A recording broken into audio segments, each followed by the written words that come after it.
Hello everybody. In this video, I'm going to take you through a step-by-step process of how do you prepare yourself for a hotel sales job interview, especially if you're applying for that job in a different city than your current residence. Now, there are three key steps that you have to follow. One is to look after your personality. Two, to exhibit the right kind of ambition. And three, to impart knowledge in your conversation. Now, I've actually made some notes also while I'm going to sort of refer to it once in a while. Talking about personality, this is about you. So before you start the process, please make sure that you exhibit a lot of energy throughout the entire conversation and a permanent smile. Also, dress correctly. For men, it is always advisable to wear light shirts and a dark suit. And for ladies, a nice formal sari or a formal business suit, whichever suits you the best. Now, there will be a lot of these typical questions, which is, tell me something about yourself. Tell me something that is not in your CV that you would like to let us know. Or where do you see yourself in the next 5 years? What are your strengths and weaknesses? Or any key achievements in the current job or role. Now, these standard questions are very, very obvious, and this is primarily the conversation starters.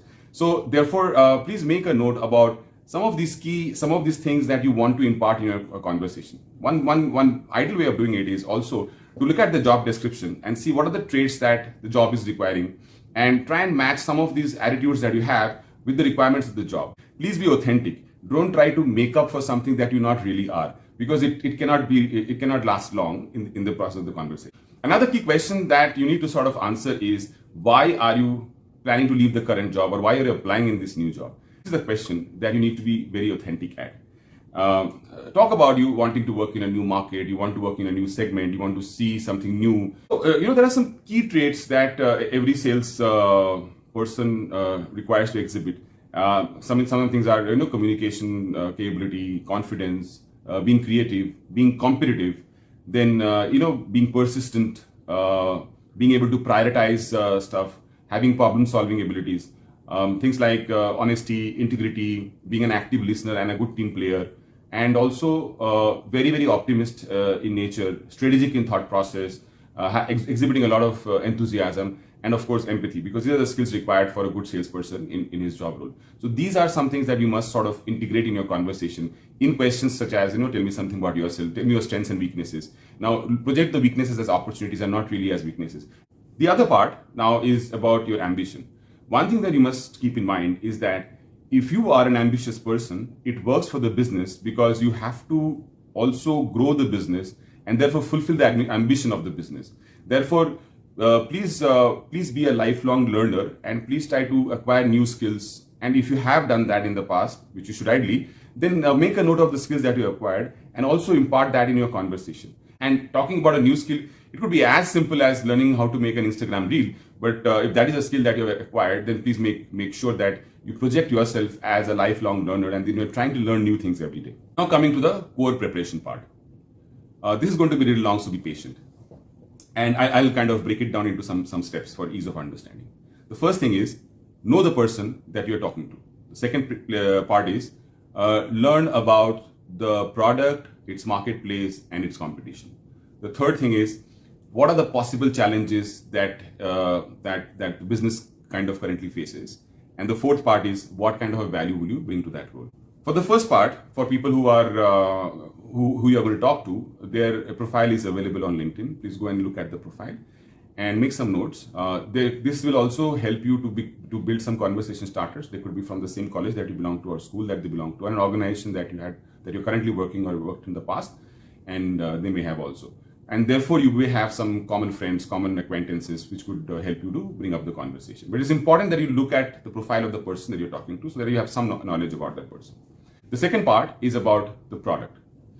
To begin with, go and visit the hotel website, take a notebook, make some notes of the salient features of the product, number of rooms, suites, banqueting facilities, number of restaurants, and stuff like that.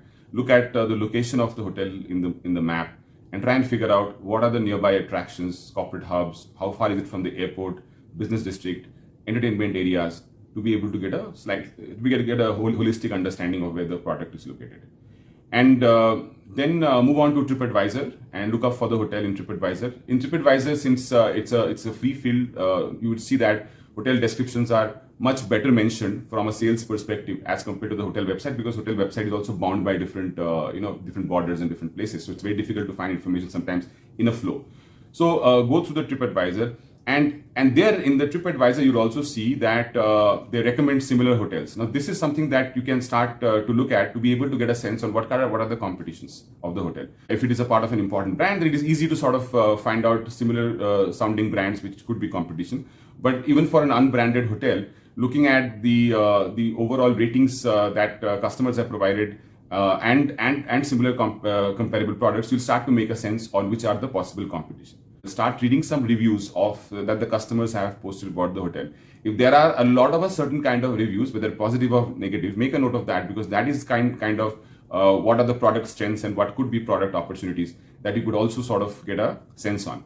Similarly, once you've done that, you start looking at what customers are talking about other competitive hotels in that set. And that will also give you a sense on what are the opportunities that you can encash on, because the competition is not doing so well in those areas.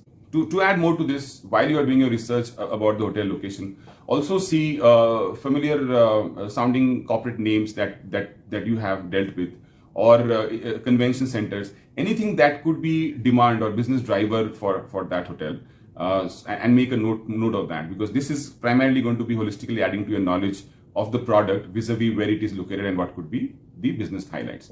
Now, I had done some videos in the past about segmentation.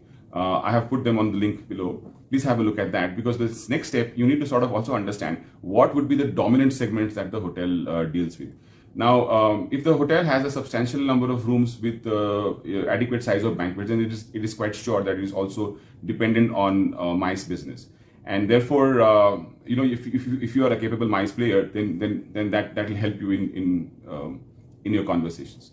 Or if the hotel is in very close proximity to the airport, then it is quite understood that the dependency of a large part of the hotel or substantial part of the hotel business could be from the airport, either through airline crew or transient passengers or whatever it is.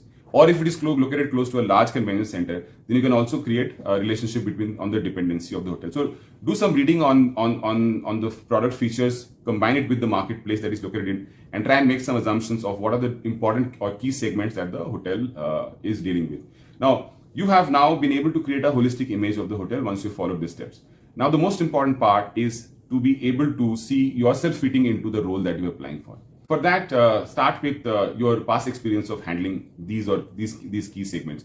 Even if you have not handled these key segments, at least speak to your peer group and try and find out that what are the segments that you're talking about. You can always send me a comment on the link, and I'll be happy to help you answer that too. Please exhibit that you have a curious mind, you are research and data driven, and also exhibit listening skills. Do not interfere when somebody is asking a question, or do not try to justify without hearing him out fully. Let the interviewer finish his question or a statement, and then take a deep breath and start again. Because there are times that we sort of become over enthusiastic and go wrong because we do not let the other person speak. And listening skills is a very, very important skill set that every salesperson should demonstrate. It is also important that you also exhibit your understanding of the buyer roles. The buyer roles are primarily 4-5 key buyer roles. You could be a initiator or influencer or a decision maker or a buyer himself or a consumer.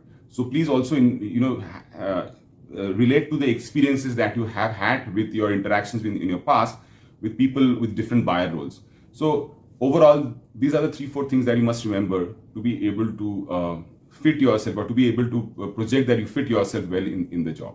So finally, here are some tools that every salespeople use at different stages to be able to know more about the marketplace, the business available, the competition, the performance related to competition, and so on and so forth. So first one is, of course, all the tools that are provided by Eventlandian, especially on the transient side. Second is you use Google Alerts to sort of know what's happening or what's upcoming in the city. Use HRS Marketplace also to get insights about the different corporate houses and their performance in competition. Your relationship with different industry associations and chambers for you to understand what are the new businesses that are coming in the place. Real estate brokers are a great help, especially those in the corporate field, because they get the first sense of any new corporates that landing up in that place. Also, if many states have very, very solid industrial development corporations. Having a good relationship with them also gives you some insights about what kind of new investments are the state seeking, which are the new zones that the state is developing as industrial hubs. If you also keep monitoring the kind of customers that are staying through your brand website or online travel agency channels, you'll also get a sense on what are the new kind of customers who are traveling. You'll be able to identify some new businesses that are coming up in the city by mapping those purpose of visits of those travelers. Nowadays, a lot of cities also have startup hubs, so please maintain a healthy relationship with the startup hubs, business centers, co-working spaces. Airlines also provide a good source to sort of gather some information about flight loads, new kind of customers coming, any conventions that are happening in the city, and therefore all of a sudden the load kind of goes up in airlines. So these kind of information can be gathered from your relationship with your airline peers. And finally, LinkedIn is a great tool to be able to prospect. Use that tool effectively. I have used that quite a bit in the last few years to be able to find the right kind of contacts when I'm prospecting for business, including contacts in a certain hierarchy, so that you know that who's possibly a buyer, an influencer, and a decision maker, and your first point of contact to be able to get to finding them. I've spoken a lot in this video. I hope it's going to be useful, and please share some learnings if you find this to your benefit. Thank you very much. Have a great day.